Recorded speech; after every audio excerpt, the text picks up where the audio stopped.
Y el faltante de vacunas en nuestro país es noticias. Y para eso, Nacho Garibel también nos trae más información porque anduviste investigando y en nuestra universidad también hay respuestas para este tema, ¿no? Exactamente, sí, como vos decías, mira, acá tengo, esto es una libreta sanitaria, es para algunos de los estudiantes y también docentes de nuestra universidad, lo llaman el DNI sanitario. Esto es muy importante que todos y todas lo tengamos al menos en un cajón, saber dónde está. Saber dónde está. ¿Por qué? Porque la inclusión de vacunas en el calendario nacional es muy importante. En el 2003, para hacer un poquito de historia, había 8 vacunas en el calendario nacional argentino. Es decir, las vacunas que eran obligatorias y también eran brindadas por el Estado Nacional. En cualquier salita o centro de vacunación, a la edad que el calendario lo indicaba, vos tenías garantizada la vacuna.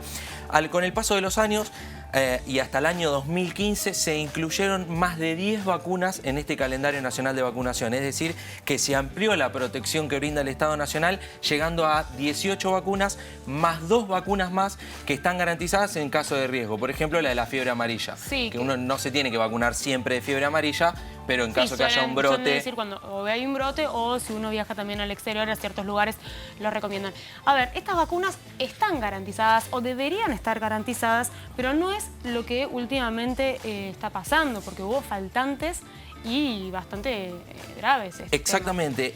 El Estado Nacional argumentó de que hizo un stock de las vacunas que hubo durante el año 2016, 2017 y 2018 y para este año no compró porque eran necesarios poder usar ese stock. La verdad es que en los territorios, en las salitas, en los diferentes centros de vacunación hay faltantes de vacunas. La universidad sobre todo trabajó este tema, alertó a la población de que era importante seguir vacunándose y exigiendo en los centros de vacunación y salitas de los diferentes barrios de Argentina, porque esto no es solamente en la ciudad de La Plata, la importancia de poder trabajar con vacunas que están incluidas en el calendario y que son necesarias porque están garantizadas por el Estado Nacional. Hay una ley, no es un capricho. Hay una ley que garantiza las 20 vacunas en los diferentes centros de salud. Y lo que no se puede hacer justamente es fallar en esto porque la salud es lo principal. Ya, bueno, el Ministerio de Salud no existe más, se redujo a Secretaría y esto también es una decisión que empezó a perjudicar en diferentes ámbitos. Pero tenemos una opinión también. Exactamente, sí. La opinión es de Mauricio Erben, quien es el decano de la Facultad de Ciencias Exactas, quien explicó cuáles son las vacunas faltantes, cómo se pueden hacer para conseguir y también la importancia de que el Estado las vuelva a garantizar, porque como bien decías, es una decisión política no comprar vacunas y bajarle el rango de ministerio a secretaría a algo tan sensible como es la salud. Lo compartimos.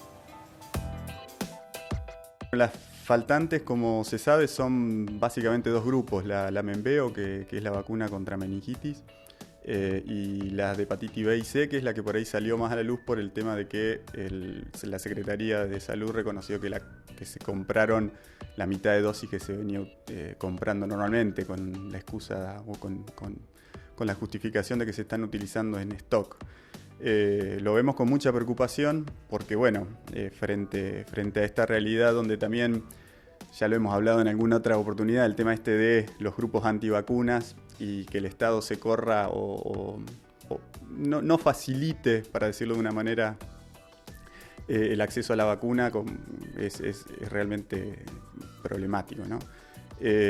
Tenemos que también mencionar que la vacunación, para que sea efectiva, tiene que ser universal. Es uno de el paradigma implica la universalidad de la vacuna, por eso son obligatorias, por eso tenemos que alcanzar para que la vacunación sea eficiente aproximadamente un 90% de cobertura para disminuir el tránsito de la enfermedad, ¿no? Entonces, creo que no es bueno que el Ministerio, que la Secretaría de Salud no esté garantizando la cobertura completa de las vacunas. También dentro de la crisis que vive el sistema científico-tecnológico, vemos que la producción pública de medicamentos en cuanto a lo que hace a vacunas está también siendo especialmente atacada con estas medidas del gobierno, ¿no?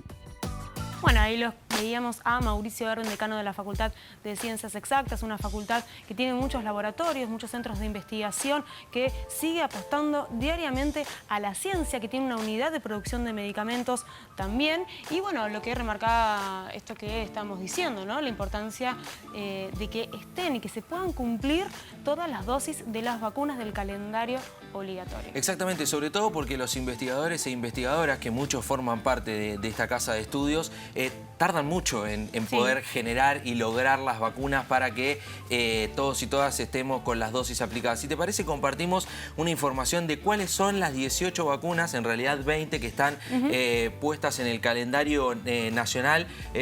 Ahí vemos las diferentes vacunas donde están, bueno, detalladas en función de la edad. Exacto. En función de la edad, cuál es la que cada una se tiene que ir aplicando. Recién ahí Erben decía que meningitis y hepatitis son las que más están faltando, y acá esto se genera una situación de un faltante de vacunas, donde ya empezó a generar una situación política también, porque en el día de hoy diputados y diputadas de la oposición en nuestro país presentaron un informe con una solicitud a la Comisión de Salud de la Cámara Baja del Congreso Nacional. ¿Por qué fue esta baja de vacunas? ¿Por qué faltan estas vacunas en diferentes lugares? Y, por ejemplo, a modo de ilustración, en Tierra del Fuego llegó un 35% de la cantidad de vacunas solicitadas. Es decir, el gobierno del Ministerio de Salud de la provincia fueguina le hace un pedido a la Secretaría de Salud Nacional, y la Secretaría de Salud Nacional le compartió una partida del 35% de las necesarias para ese territorio.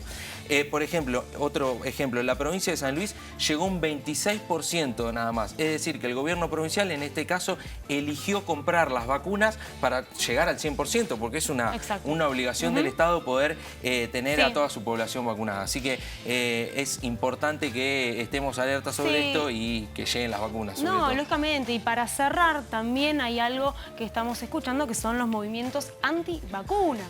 Algo que es, desde mi opinión, muy peligroso, porque bueno, los padres que tal vez deciden no vacunar a sus hijos, pero ponen en riesgo a los otros pequeños. Y este faltante, sobre todo, le da un argumento a estos movimientos antivacuna que generan un peligro a la sociedad. Y la vacuna, ya para cerrar, es algo que se tiene que aplicar de manera masiva, porque si el efecto no es masivo, no se llega a cubrir los anticuerpos. Sobre estos movimientos antivacunas también opina nuestra universidad, y llega de la mano de Daniela Osborne, que es la directora del laboratorio Paxal, Vacunas Salud, de la Facultad de Ciencias Exactas. Los movimientos antivacuna manejan una información no contrastable, distorsionada, buscan información inadecuada de lugares inadecuados y siembran miedo. Entonces la población, por ahí también con falta de información, puede creer en ese miedo que imparten sobre las vacunas. Si hay algo muy estudiado y al que no hay que tener miedo, son las vacunas que están incluidas en el calendario nacional de vacunación. Para que una vacuna esté en el calendario de vacunación, tiene que haber pasado muchos estudios que muestren que realmente esa vacuna es segura y además ejerce el efecto benéfico de protegerte contra las enfermedades. En general, esto implica muchos años de investigación, muchas pruebas en animales primero y luego en población, y en todo momento verificando que la formulación no genera ningún tipo de daño y lo que te da es esto de no enfermarte y no morirte.